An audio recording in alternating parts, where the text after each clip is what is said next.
St. Mary's Hospital loomed majestically in the heart of Chicago, its red brick walls hiding more secrets than I could imagine. The history of that institution seemed to echo through every corridor, and the atmosphere that permeated the place was laden with a chill that was not merely about temperature. It was already a rainy night, and the drops of water trickled down the window of my office, creating a monotonous sound that almost lulled me to sleep. With each patter of rain, the unease within me grew, as if something were calling me. When my shift began, I was assigned to attend Room 13, a space that, according to the more experienced staff, had a rather notorious reputation.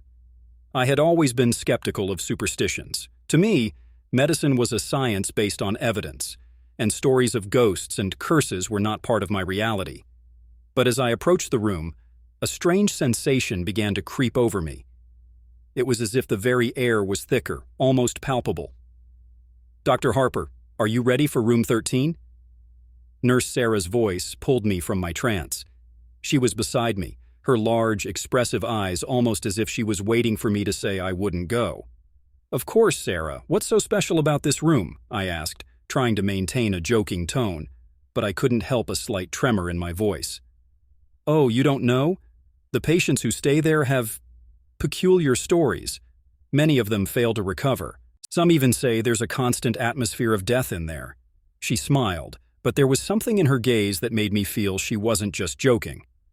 "Hospital stories are always exaggerated. Medicine is the only thing that matters," I said, but deep down, a part of me was uneasy. "How many patients have you seen recover from there?" Sarah hesitated for a moment, as if weighing her words. "I don't know. Maybe one or two, but most, well, you'll see." "I hope you're not afraid, Dr. Harper." "Afraid? I'm a doctor, Sarah. Fear is not part of the equation," I replied, but the truth was that the thought of entering that room made me more anxious than I'd like to admit. When I finally reached the door of Room 13, a gust of icy air hit me. The door was slightly ajar and a faint light illuminated the interior. As I stepped in, I was enveloped by a sense of discomfort. The room was clean, but there was a sweet smell in the air that I couldn't identify. The bed was occupied by a patient, Mrs. Johnson, an elderly woman with gray hair and a pained expression on her face. "Good evening, Mrs. Johnson. I'm Dr. Harper. How are you feeling?" I asked, trying to establish a connection. She looked at me with tired eyes and a fragility that made me feel a wave of compassion. "I am here, doctor, but something isn't right. I feel like something is watching me." Her voice was almost a whisper. "Don't worry, I'm here to take care of you. We'll do everything necessary," I said, trying to calm her. But as I examined her vital signs, Sarah's unease returned to my mind. What she had said about the room seemed to echo within me, a feeling that something was about to happen. That night, Mrs. Johnson rapidly deteriorated. The tension in the air became palpable, and I found myself struggling against a feeling of helplessness. As the monitoring began to beep, Nurse Sarah rushed in. "Dr. Harper, what's happening?" "She's in critical condition. We need a defibrillator and an oxygen supply now," I shouted as I tried to stabilize Mrs. Johnson. Time seemed to drag on, and with each passing second, the situation became more desperate. "Come on, Mrs. Johnson, you can do it. Don't leave me, please." With every word I spoke, I tried to convey the strength that was ebbing from her. But in an instant, the light in her eyes began to fade, and the monitor that had been beeping in a frantic cadence now became a monotonous, lifeless sound. "No!" I shouted as reality set in. Mrs. Johnson had passed away right there in my arms, and something inside me began to question. The chill that had once been just a sensation was now becoming an almost tangible presence. I felt as if I were being watched, and the idea that this room had something to do with Mrs. Johnson's death began to haunt me. After the medical team arrived and took care of the procedures, I found myself alone, staring at the now closed door of Room 13. The silence was deafening, and the feeling that something was wrong intensified. The human mind can be treacherous, but there was something inexplicable about that room. As if being pulled, I took a step toward the door. What was inside? What really happened in Room 13? I didn't know, but a part of me was both intrigued and terrified. Deep down, I realized that curiosity was stronger than fear. It was then that, in a moment that seemed ripped from a horror movie, The door to room 13 closed by itself with a snap that echoed down the empty corridor. My heart raced. What was that? A simple gust of wind? Or something more? A feeling that there was a presence there, watching, overtook me. What else could happen that night? With a mix of fear and determination, I decided I needed to uncover the truth about that room, Sarah's stories, Mrs. Johnson's death, the chill, and the door that closed by itself. There was something greater at stake, something I could not ignore. The thirst for knowledge, the quest for truth, was becoming an obsession. That night, as I walked away from room 13, my mind was swirling with questions demanding answers. What lay behind that door? What would I find if I dared to enter again? The stories of curses and death could be just that, stories. But the truth was that something was calling me. And I knew that, deep down, I could not resist that call of the unknown. The fluorescent light in the hospital office flickered intermittently, creating an almost surreal atmosphere. I was surrounded by piles of medical records, each one a window into past tragedies, and the air was heavy, as if it were laden with untold memories. The curiosity that had once driven me was now becoming a burden, a responsibility that I didn't know if I was prepared to bear. Dr. Harper? Nurse Sarah's voice cut through the silence, and I saw her appear at the door, her expression worried. "Yes, Sarah?" I asked, trying to mask the tension in my voice. "You have to be careful with what you're doing. I heard rumors that you're investigating the records of room 13. She approached, looking at the documents scattered across the table. "People talk about it in whispers. It's not safe." "I need to understand what's happening there," I replied, trying to maintain firmness in my voice. "Patients are dying in ways that don't make sense. I can't just ignore it." "But you're dealing with something bigger than you realize," she insisted, her tone now almost pleading. "No one who entered that room came out unscathed. Some doctors left the hospital. They saw things that shouldn't exist." "Things like what?" I asked, rolling my eyes, skeptical. "Are you talking about ghosts and curses?" She hesitated, her gaze drifting. "I'm not saying they're ghosts, but there's a strange energy in that place, something that seems to want to feed on fear." I shook my head, trying to push away the despair that was beginning to creep into my mind. "I need to look at the records. It's the only way to understand what's going on." Sarah sighed as if she was about to say something, but held back. With a gesture, she pointed to the records I had been studying.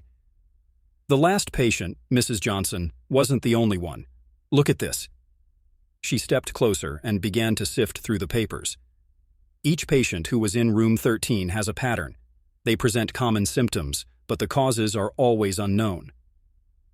"I noticed that already," I responded, examining the papers she showed me. "But the deaths are even stranger. There are no rational explanations." "There aren't always rational explanations for death," she murmured, almost to herself. "Do you really believe there's something supernatural happening?" I asked, a sardonic smile on my lips. "This is a hospital, Sarah, not a horror movie." "You can laugh now, but what if I'm right? What if room 13 is a doorway to something we can't understand?" Her gaze intensified, and I realized she was speaking seriously. I watched her, trying to grasp the depth of her words. The idea that a room, a mere physical space, could hold such power over life and death seemed far-fetched. Absurd, but there was a hesitation in her gaze that made me question. "If you are so worried, why do you stay here?" "Because I can't leave the patients alone. Someone needs to care for them, even if it means facing my fears," she replied, the determination in her voice evident. "You are brave," I said, admiring her courage. "But I need to know what's behind this. If there's anything I can do to help, I will." "Then be careful, Lucas," she insisted. "You may be opening a Pandora's box." After our conversation, I refocused on the records. The silence of the office now felt more oppressive. Each page turned revealed more stories of lost lives, each one an echo of pain resonating in my mind. Mrs. Johnson was just the latest in a long list of patients who experienced inexplicable complications. I needed a break. I stood up and walked to the window. I looked out at the Chicago skyline, the city lights shining like stars on a moonless night. It was a comforting sight, but I couldn't shake the feeling that something was approaching, something that transcends reason. I returned to the desk and continued studying the records. It was then that I found something that made my heart race. An old yellowed photo was stuck between the pages of one of the documents.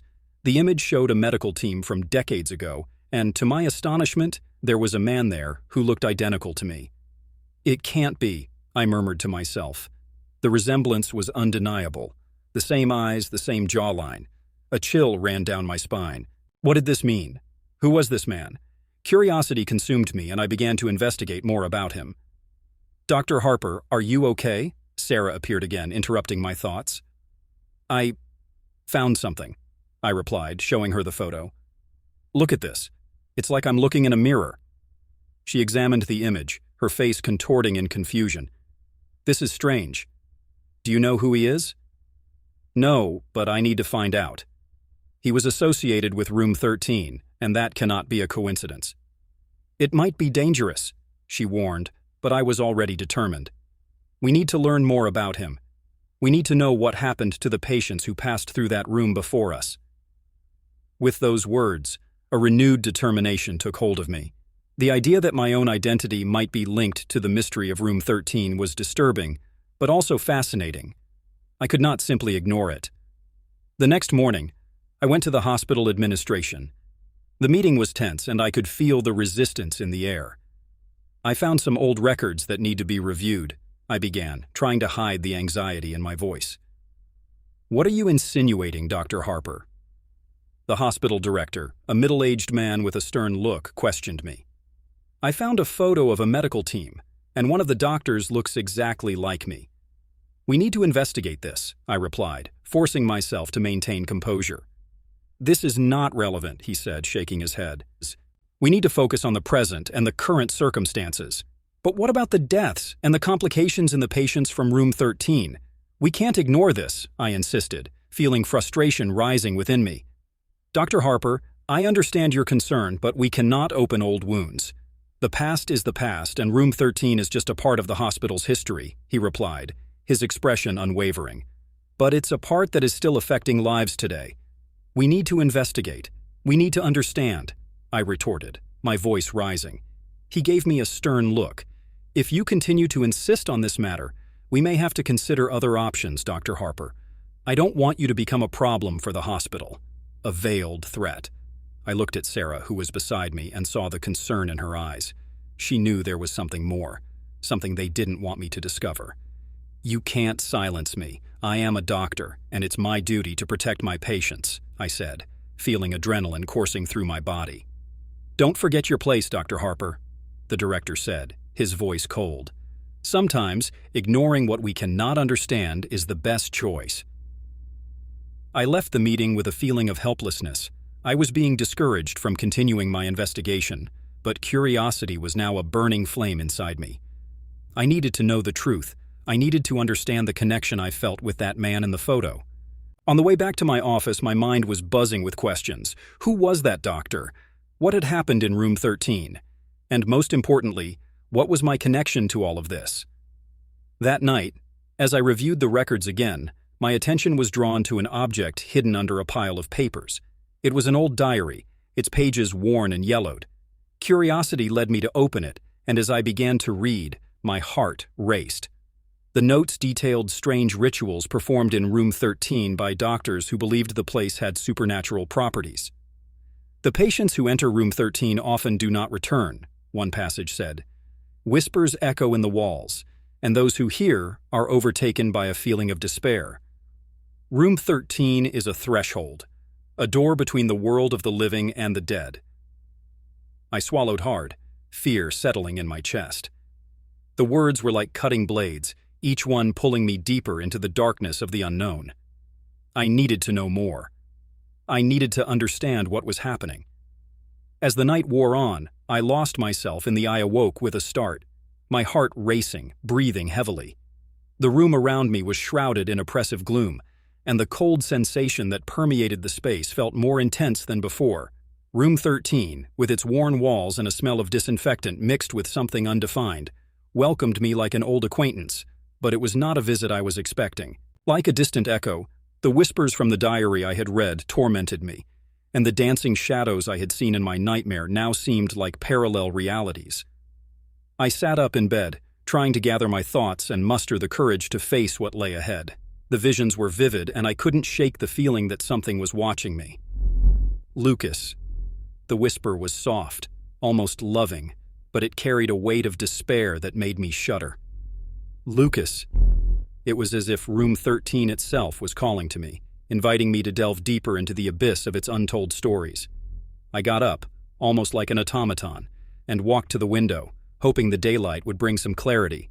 But when I looked outside, the city of Chicago revealed itself as a landscape of shadows and flickering lights. The day was bright, but the atmosphere around me felt darker than ever. I was overtaken by an impulse to call Sarah, but the phone felt distant, as if trapped in a parallel reality. "They don't understand," he said, retreating to the bed and sitting on the edge. "No one understands what happens there." "I want to understand," I insisted, sitting down beside him. "What did you see? What happened to you?" He looked at his hands, which trembled slightly, and began to speak, the words flowing out in a hesitant stream. "The room it's like a labyrinth. When you enter, you lose track of time. The shadows dance and you hear whispers. They call your name and you can't resist. The last time I entered, I saw things, people who have already died. I saw the woman who was there before me. She was screaming, but there was no sound. It was as if her scream was trapped." His account chilled me. "And you? What happened to you?" "I don't know. I fainted. When I woke up, I was in another place, in a bed, and people said I had come back. But I never returned. Part of me stayed there." A heavy silence settled between us.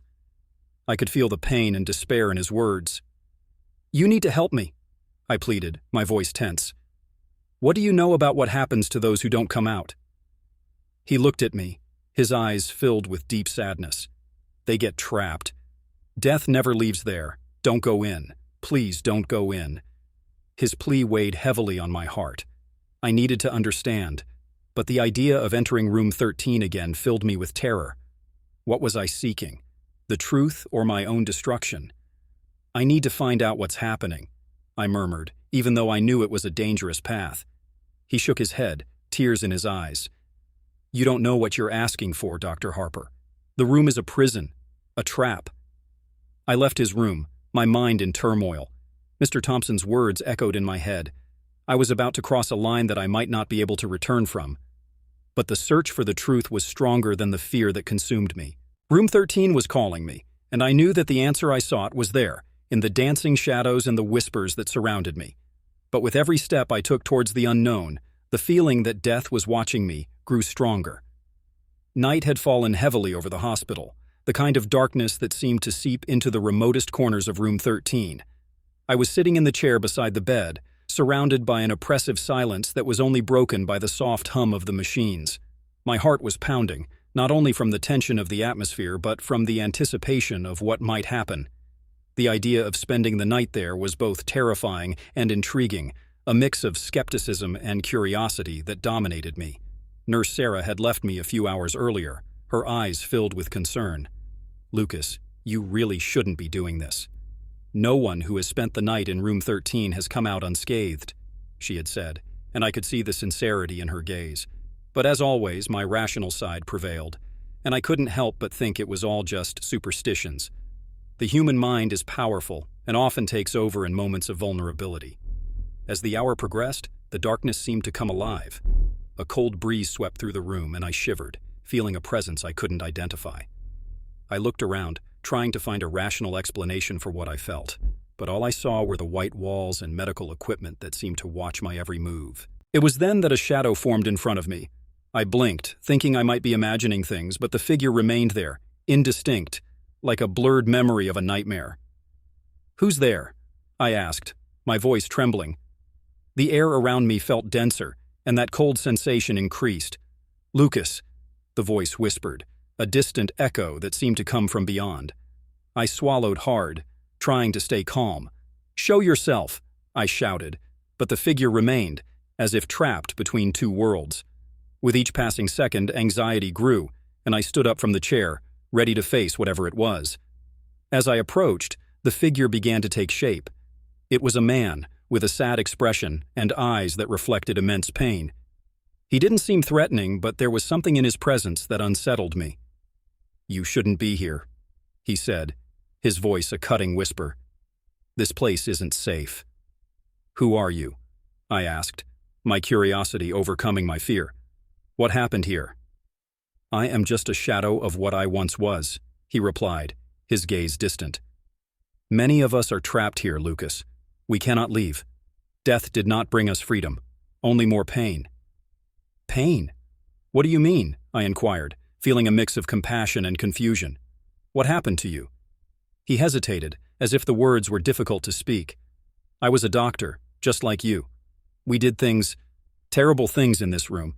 We tried to save lives, but many died. And now we are doomed to wander here, reliving our failures." The shock of his words hit me like a punch to the stomach. I always knew that medicine had its limitations, but the idea that there was something more sinister behind the deaths in room 13 left me paralyzed. "But why? What happened?" He pointed to the bed next to me. "The souls you see, they are in agony. You feel it, don't you? They scream, but no one hears them. It's a never-ending cycle. We need someone who can break this." "How can I help? I'm just a doctor," I protested, feeling the pressure of despair growing inside me. "What do you want me to do?" "You need to look within, Lucas. The truth is hidden beneath the surface. The answer to all of this." His voice slowly faded, and the figure began to dissolve. "The box. Find the box." Before I could ask more, the figure disappeared, and I found myself alone again. The silence of the room was deafening, but the sense of urgency burned in my chest. The box. What could this box be? I remembered the old diary I had found, but I wasn't sure if there was any clue about this box in it. With a surge of determination, I decided to investigate further. The patient's bed was empty, and I crouched down, searching beneath the frame. The wooden floor creaked under my weight, and a feeling of anticipation enveloped me. After a few minutes of searching, my fingers found something cold and hard. When I pulled it, a small, worn box appeared, covered in dust and cobwebs. My heart raced as I examined the box. It was made of dark wood, with a complicated clasp that seemed to have withstood the test of time. "What do you hide?" I murmured, trying to open it, but the clasp was stuck. I felt a growing frustration, but a part of me knew I needed to open this box. Something inside it might be the key to understanding what was happening. I stood up and looked around, as if expecting someone to appear to help me, but the silence remained impenetrable. I refocused on the box, trying to find a way to open it. The sound of the door closing suddenly made me jump, and I turned quickly. "Who's there?" I shouted, but no one answered. Fear began to creep in again, and I realized I was completely alone. What had I gotten myself into? What was it about the box that drew me so much? With one last effort, I forced the clasp of the box open, and it snapped open. Inside, I found a collection of personal items: a wristwatch, a locket, yellowed letters, and photographs that seemed to be from another era. My heart raced upon seeing a locket that looked very familiar. It was an object my grandmother used to wear. "No, this can't be," I murmured, holding the locket with trembling hands. Memories began to flood back, fragments of stories my mother used to tell about her. I remembered her fragility and the pain we felt when she passed away. But why would she be here, among the belongings of people who died in room 13? "Lucas!" I heard a familiar voice and quickly looked towards the door. It was Sarah, pale and breathless. "What are you doing here?" I found this," I said, holding up the locket. "It belongs to my grandmother." Sarah looked at the locket and her face twisted in recognition. "Your grandmother, she was one of the first patients here, wasn't she? What are you doing in this room?" I needed to understand. I needed to know what happened here, I replied, feeling the urgency of the situation. "You must know something about this." She hesitated for a moment, as if weighing whether to share what she knew. "Lucas, there are things you don't understand. Room 13 has a dark history. Many people have passed through here and some didn't make it out. I don't want you to get hurt." "But I'm already hurt, Sarah. My grandmother may have died here, and I won't rest until I uncover the truth." The desperation in my voice was palpable. She stepped closer, placing her hand on my shoulder. "Please don't do this. Curiosity can be dangerous here. You don't know what you're invoking." "Invoking?" The word sounded strange on my lips. "What do you mean? What really happened to her?" "She made a pact, Lucas. She believed she could save other lives, but it came at a cost. Room 13 is not just a place of treatment. It's a place of sacrifice. The souls here are tied to something much greater, and now you are getting involved in it." My legs trembled and a wave of confusion hit me. "A pact? What are you saying? This is insane." "I know it sounds insane, but you need to listen. Your grandmother wasn't the only one. Many people tried to use Room 13 for good, but the consequences were devastating. The place is cursed, Lucas. You need to get out of here." I felt a chill run down my spine. A part of me wanted to believe she was exaggerating, but her words resonated in my mind. What I had found in the box could be an important piece of the truth, but it could also be an invitation to disaster. "I can't leave like this. I need to know more," I said, almost as a plea. But Sarah looked like she was about to panic. "Please, Lucas, don't do this. You don't understand what you're invoking. The souls you're waiting for release, but this is not something you should bear. When I opened the box hidden under the bed in Room 13, a sense of anticipation and terror settled in my heart. The room's lights were dim, and the only source of illumination was the pale moonlight filtering through the dusty curtains. The smell of mildew and despair hung in the air, and I knew I was about to discover something that would change everything. Inside the box, I found a collection of personal items belonging to the patients who had passed through that room. Each item seemed to carry an emotional weight, as if the past itself was trapped there. There was a worn pocket watch, a bracelet of colorful beads, and on top of everything, a locket that made me stop. My heart raced. Holding it in my hands, I realized it was identical to one my grandmother used to wear. "It can't be," I murmured to myself, feeling a chill run down my spine.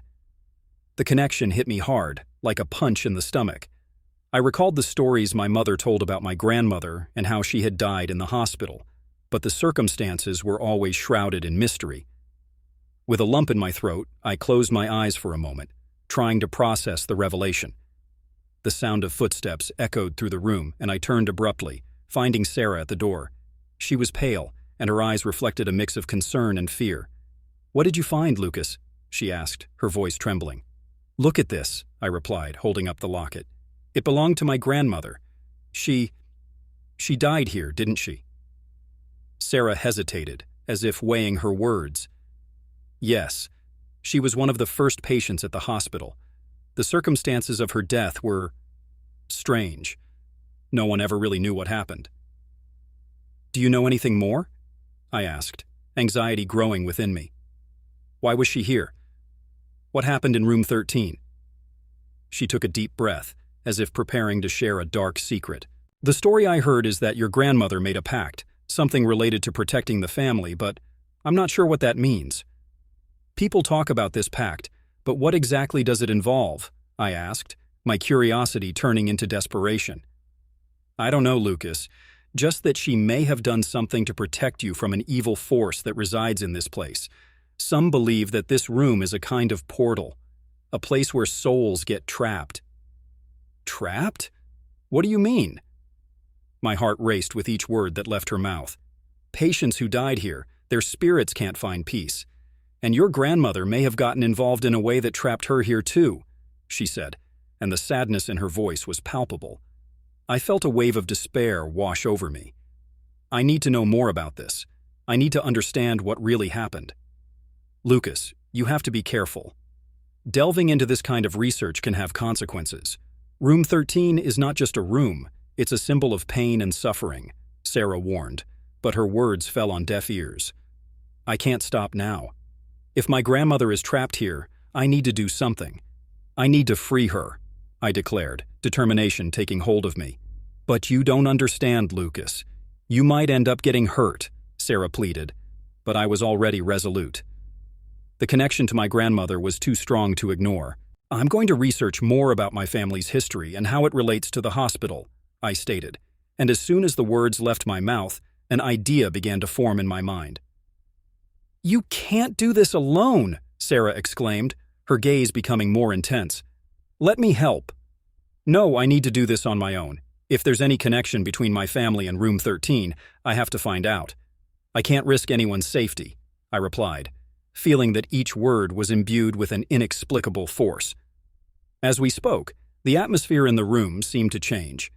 The air grew denser, and a feeling of intense cold enveloped me, as if shadows were closing in.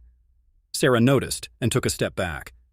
"Lucas, please, let's get out of here. This place isn't safe," she urged, her voice now low and filled with fear. "One moment," I responded, ignoring the panic beginning to rise in her eyes. "I need to take this with me." I put the locket in my pocket and looked at the box. "I'll come back to continue the research." She shook her head, clearly worried. "If you do this, at least let me know. I'll wait out here." "Okay," I replied, trying to calm her. "I'll just take a look at the old records." As I left Room 13, a wave of relief washed over me, but the curiosity and urgency were becoming almost unbearable. The walk to the hospital library felt endless, and each step took me deeper into a maze of uncertainties. The silence was deafening, and the feeling of being watched never left me. Upon reaching the library, the smell of old books and dust enveloped me. The shelves were crammed with medical records, documents, and black-and-white photos. I began to search frantically, flipping through the pages of books and records, trying to find any mention of my grandmother or Room 13. After hours of searching, I found an old hospital record that mentioned her name. The medical file was faded, but the information was there. She was admitted with a medical condition that, according to the record, didn't seem so serious. However, the subsequent notes were alarming. The pages were scrawled with comments about strange behaviors and culminated in a series of unexplained deaths among the patients in the room. "Why did no one do anything?" I murmured to myself, feeling indignation rising within me. Near the end of the record, I found a handwritten letter. It was yellowed and almost illegible, but the words leaped off the page. It spoke of a connection my grandmother felt with the hospital, mentioning a pact that was made to protect loved ones from a force that inhabited Room 13. "I won't leave you alone," the letter said. "I will fight for you to find peace." My hands trembled as I read. My grandmother's last words echoed in my mind, and a wave of determination washed over me. I needed to understand what this pact meant and how I could free her. I stood up with the intention of returning to Room 13, but then a subtle yet unsettling presence made me hesitate. I looked around the library, now surrounded by shadows that seemed to dance on the walls. The air was heavy, and a sense of despair enveloped me. Room 13 was not just a place of pain, but a location deeply connected to my own story. "I will figure this out," I murmured to myself, feeling that the bond between my grandmother and me was stronger than any dark force that might be present there. With the medallion in my pocket and the letter in my hand, I prepared to return to Room 13. It was time to confront not only the ghosts of the past, but also the truth that was waiting to be revealed. With my grandmother's medallion clutched in my hand, I headed to the hospital administration, determined to confront those who were trying to cover up the truth. My evidence was organized. The records I managed to salvage and the stories I collected formed a mosaic that, when pieced together, revealed the horror hidden beneath the hospital's worn walls.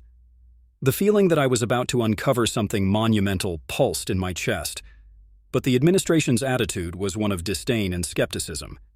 I entered the meeting room, where the high executives awaited me with skeptical expressions. "Dr. Harper," began the director, a man in an expensive suit with graying hair, "we appreciate your effort, but your theories are based on assumptions. We believe your mind is being affected by the stress of the job." "This is not about assumptions," I protested, gesturing with the medallion. "This object belonged to my grandmother, who died in Room 13. I have proof that there was a series of strange deaths in that room, and you know it." The director exchanged glances with the other team members. "What do you intend to do with this? Do you think you can change the hospital's narrative with a handful of old documents? This is purely speculative." "It's not speculative when you see the consequences," I replied, my voice louder than I intended. "Patients are dying under unexplained circumstances, and I won't stand by while this continues." The director's words were cutting. "If you continue with this obsession, you may end up harming yourself, Lucas. Remember that science is not based on ghost stories." I felt the anger rising like a wave, but I knew I needed to stay calm. "These are not ghost stories. They are lost lives. I can't let this go." Deep down, I realized I was fighting a solitary battle. The voices in my head, The whispers calling me were intensifying, and I knew the only way to find answers was to confront the source of my fear.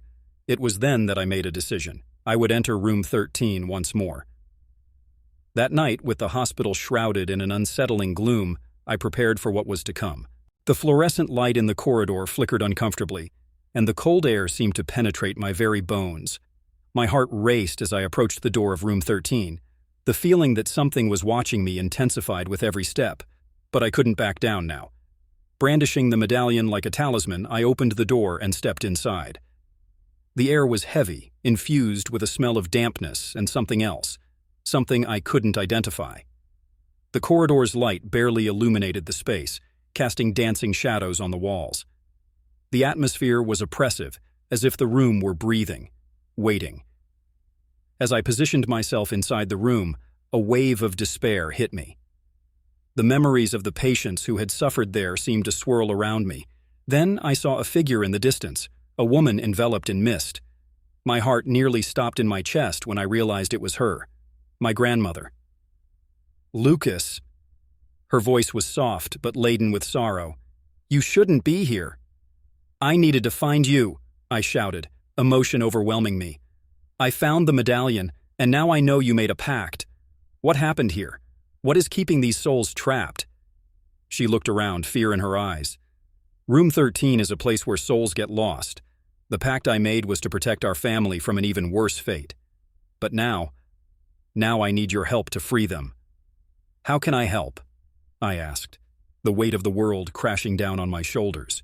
"You need to understand the truth behind the room. There is a ritual that was never completed. The souls that are here cannot rest until the truth is revealed.